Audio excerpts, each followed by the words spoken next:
Me chamo José Martiniano de Alencar. Nasci no dia 1º de maio de 1829, em Messejana, 7 anos após a proclamação do primeiro Império do Brasil. Comecei os meus trabalhos literários nos jornais do Rio de Janeiro, como, por exemplo, o Correio Manancial e o Diário do Rio de Janeiro.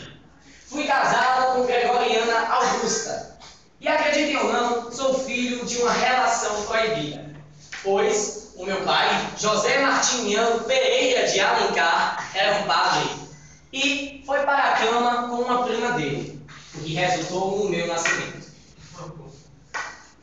Meu pai, além de padre, era senador e futuramente governador do estado do Ceará. Em 1846, eu fundei a revista Ensaios Literários, onde fazia publicações sobre design de estilos. E os meus primeiros trabalhos literários, na forma de romantismo, foram 5 Minutos e A Bem-vinda. Ambos muito bem projetados, mas só pude obter a fama quando escrevi o Guarani. Todos estes publicados em jornais e só depois passados para livros. Primeiramente, eu escrevi o Guarani, que faz parte de uma trilogia, onde ele é o primeiro, depois vem Iracema e, por fim, o Birajara. Fui ministro da Justiça no Segundo Império de Dom Pedro, onde fiquei de 1868 a 1870.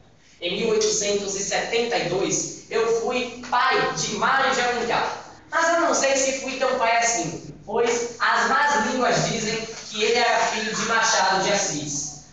Bom, em 1875, eu escrevi romances urbanos, como por exemplo Senhora, e romances regionais, como por exemplo O Gaúcho e também A Guerra dos Mascates. Hoje eu resolvi falar para vocês um dos meus romances urbanos. Um dos mais conhecidos é Senhora, um livro que põe o casamento como uma ascensão social.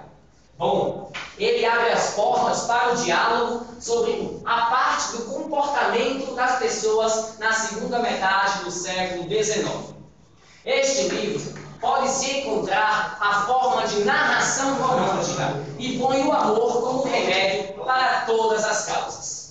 Este livro também é encontrado uma forte crítica à futilidade comportamental e à fragilidade da burguesia naquela época. Caríssimos, nesta obra eu coloquei o meu último perfil feminino, o de Aurélia.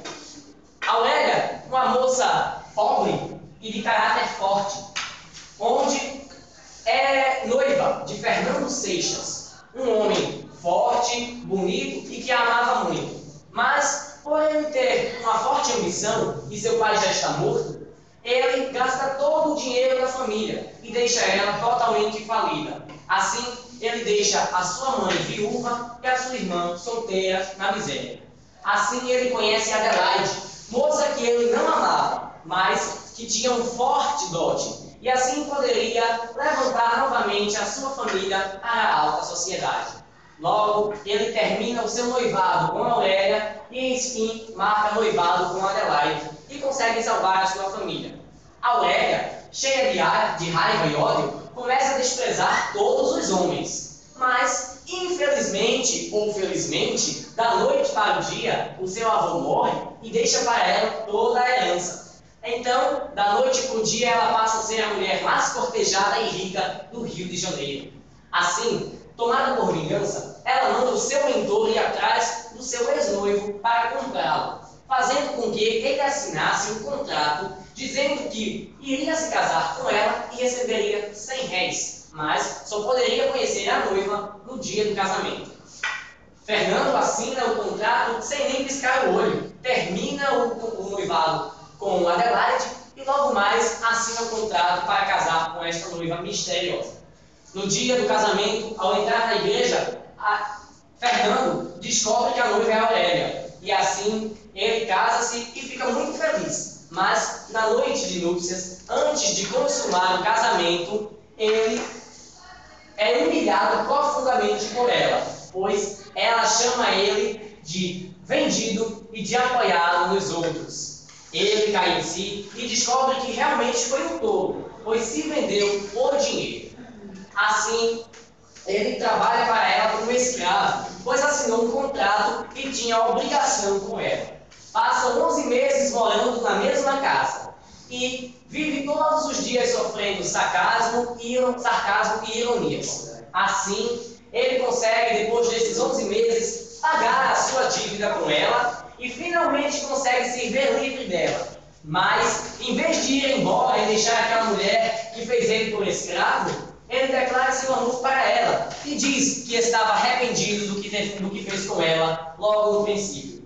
Ela também, como o amava muito, declara o seu amor para ele. E assim, ambos vivem felizes. Esta é a história do livro Senhora que eu escrevi. Mas antes que eu termine, eu gostaria ainda de lembrar algo sobre mim. Em 1877, eu fui vítima da famosa mal do século, a tuberculose. E infelizmente, eu morri.